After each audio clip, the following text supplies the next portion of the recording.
Europe 1 Matin Week-end. 6h-9h, Alexis de la Fléchère. 8h12 sur Europe 1, Alexis de la Fléchère. Vous recevez Alexandre Delval, géopolitologue et auteur de Le Nouvel Ordre Post-Occidental aux éditions L'Artilleur. Bonjour Alexandre Delval.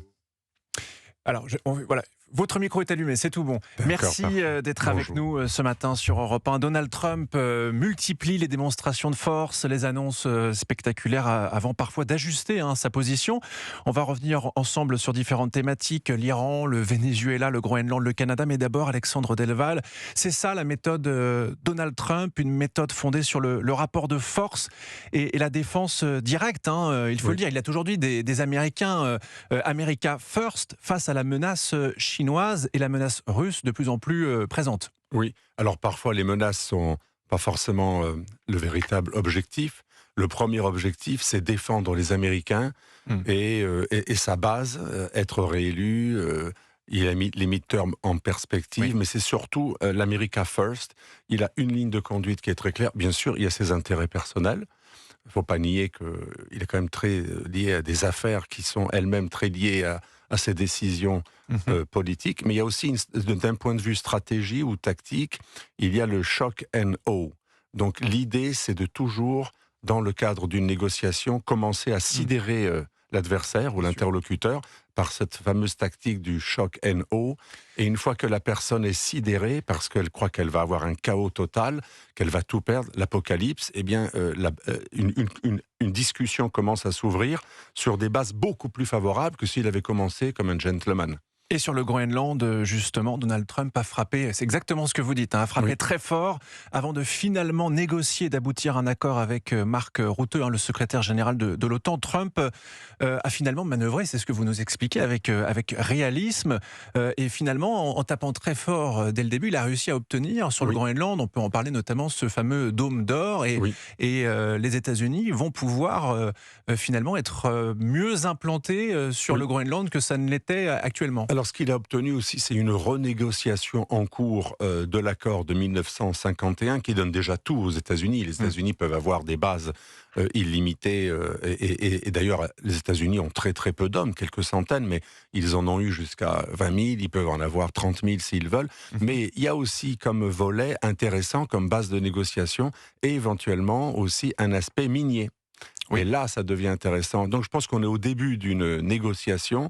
Et l'idée de Trump, à un moment, c'est de donner 100 000 dollars à chacun des 57 000 habitants ou quelques millions de dollars aux 5 ou 6 qui comptent et d'obtenir un statut renforcé d'autonomie, voire même sans avoir à envahir ou annexer le pays, donner la nationalité américaine à la plupart des habitants qui le voudront.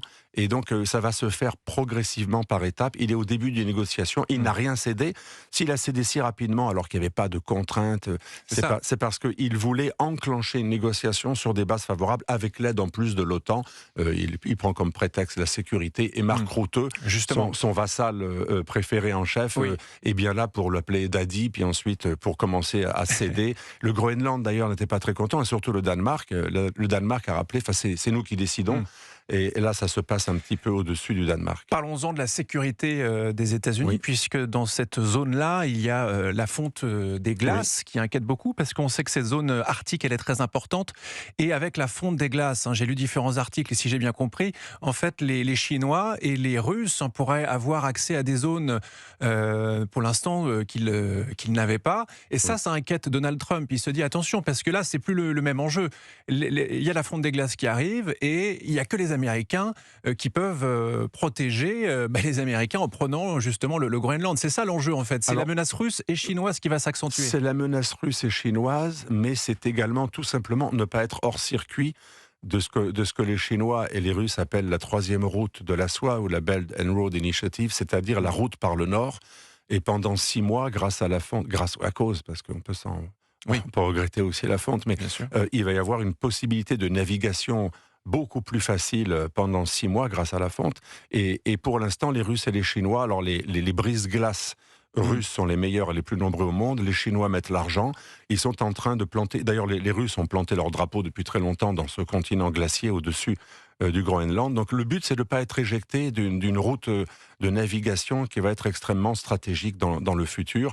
Et en gros, il y a une sorte de Yalta. Les Chinois et les Russes auront le passage par l'Est et les Américains le passage par l'Ouest. Je voulais qu'on parle également ce matin, Alexandre Delval, de l'Iran, parce que Donald Trump avait annoncé une intervention, puis finalement il n'est pas intervenu, mais on sait qu'il a positionné actuellement différents navires, une armada, pour reprendre ces mots. Il faut s'attendre justement à une intervention de Donald Trump en Iran, c'est un sujet très important. Justement, c'est une intervention, mais ce n'est pas de l'interventionnisme, contrairement aux néocons. Il y a 25 000 hommes américains qui sont prépositionnés, c'est rien. Rappelez-vous, les Russes n'ont employé que 140 000 hommes pour prendre l'Ukraine. Il en aurait fallu à peu près 3 ou 4 ou 5 fois plus, parce que pour envahir un pays, il faut 3 à 5 fois plus d'hommes que les forces de celui qui est envahi. Donc c'est absolument impossible qu'il y ait une intervention militaire de type regime change à la George Bush. D'ailleurs, c'est pas du tout le style de Trump. On retrouve sa négociation, on fait du shock and awe, on démontre sa force, on montre aux Pasdaran qu'ils vont être... excusez-moi l'expression, ça rappelle Poutine par rapport aux Tchétchènes. Poutine dirait on va les buter jusque dans les chiottes. C'est un peu la même façon de parler ou de penser de M. Trump. Donc les Pasdaran, là, vraiment, ont très très peur parce qu'ils savent c'est eux qui vont être ciblés, plus que les infrastructures économiques ou énergétiques, c'est les Pasdaran, donc pour nos auditeurs, les gardiens de la révolution, et les Bassidji, ceux qui ont fait toutes ces répressions, mais ils tiennent le régime et l'économie du régime. Donc ils aiment envoyer des gens se suicider de temps en temps, mais eux se suicident pas. Ils aiment les biens qu'ils ont acquis, qu'ils ont placés dans les Émirats, ils sont bourrés d'argent. Les Pasdaran, c'est véritable, ils tiennent un quart ou un tiers de l'économie. Donc pour l'instant, il leur fait tellement peur que ça permet une négociation plus facile, qui a déjà lieu à Oman. À Oman, Américains, Israéliens et Iraniens négocient. Et le but, c'est que les Pasdaran plient sur certains points, notamment le stock d'uranium qui devrait être confié à un pays tiers et renoncer au nucléaire militaire. Ça va être très difficile. Et Donald Trump, on peut le dire, l'homme le plus puissant du monde, est un peu sur tous les fronts, puisqu'il est également en train de négocier sur l'Ukraine. Des négociations qui pourraient aboutir d'ici quelques jours. On n'en est pas loin. Peut-il réussir sur l'Ukraine ? Je pense qu'il peut réussir sur l'Ukraine parce que déjà c'est un interlocuteur qui montre ses forces. Et ça plaît à M. Poutine. Il montre ses pouvoirs de nuisance, même s'il n'a pas obtenu grand-chose. Aujourd'hui, sa stratégie, elle est triste pour les Ukrainiens, bien sûr. C'est de dire aux Ukrainiens, vous n'avez pas les cartes. C'est pas vous qui décidez des rapports de force. Vous êtes en train de vous épuiser. Plus vous attendez, plus vous perdez du territoire. Et ça, c'est quand même relativement convaincant. Zelensky est ennuyé parce que si Zelensky cède, et il aimerait, il a été élu pour ça d'ailleurs, pour faire un accord avec les Russes, mais il va être tué. Le groupe Azov et les légions les plus dures, les plus nationalistes, pour ne pas dire autre chose, de l'armée ukrainienne, veulent sa peau. Donc Zelensky, et en plus la Constitution interdit toute négociation. Donc l'idée, c'est de faire plier, de enclencher un changement de direction à la tête de l'Ukraine dans de futures élections. Ça, c'est l'une des conditions, car Zelensky ne peut pas signer un accord qui engage la perte de territoire. Et surtout, il y a du business. Exxon a officiellement eu un décret signé par M. Poutine pour retourner en Russie, et donc sur les terres rares, sur Sakhaline 1, Sakhaline 2, toutes les réserves de gaz et de pétrole russes. Donc l'accord est tellement intéressant pour la Russie que c'est possible qu'il y ait une possibilité d'entente bientôt. Et on suivra tout ça avec attention. Et pendant ce temps, c'est un peu malheureux, mais l'Europe est un peu spectatrice dans tout cela. On regarde, on est un peu isolé. Je voulais vous faire réagir sur Emmanuel Macron à Davos. Il a été tourné en dérision par Donald Trump, qui s'est moqué de son for sure avec ses lunettes. Emmanuel Macron, qui avait été aussi, dans mes souvenirs, ridiculisé au Parlement israélien, la Knesset. Donald Trump avait dit, mais il est où Emmanuel Macron ? Il n'est pas derrière moi pour la photo. Est-ce que la France perd en crédibilité face aux États-Unis ? Qu'est-ce que veut faire Donald Trump ? En fait, il est en train de nous dire, vous êtes des petits, en fait. C'est pas tout à fait sûr, parce que, vous savez, en marketing de communication, ce qui compte, c'est qu'on parle de vous. On parle de Macron. Regardez ces lunettes, ces misérables lunettes. Ça fait parler de manière... Enfin, il y a des gens qui paieraient des millions pour qu'on parle autant d'eux. Et lui, c'était juste mettre des lunettes. Oui. Et quand on se fiche de lui, il est quand même content. Vous avez vu la vidéo qu'il avait fait de lui-même, Monsieur Macron. Il est capable de faire une vidéo avec l'IA qu'il avait totalement ridiculisé en reprenant toutes les poncifs et les lieux communs que ses ennemis disent contre lui. Donc ça ne le gêne pas. L'important, c'est qu'il soit au centre. Et c'est vrai que pratiquement le seul chef d'État dont M. Trump parle souvent en public, c'est Macron. Je crois que c'était l'objectif de Macron. Il en est à ce point. L'idée, c'est qu'on parle de lui, même si c'est au prix du ridicule.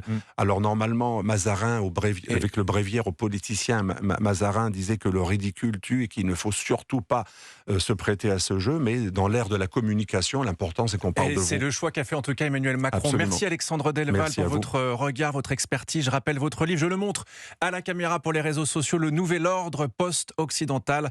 C'est publié chez L'Artilleur. Alexandre Delval, merci d'avoir été avec nous.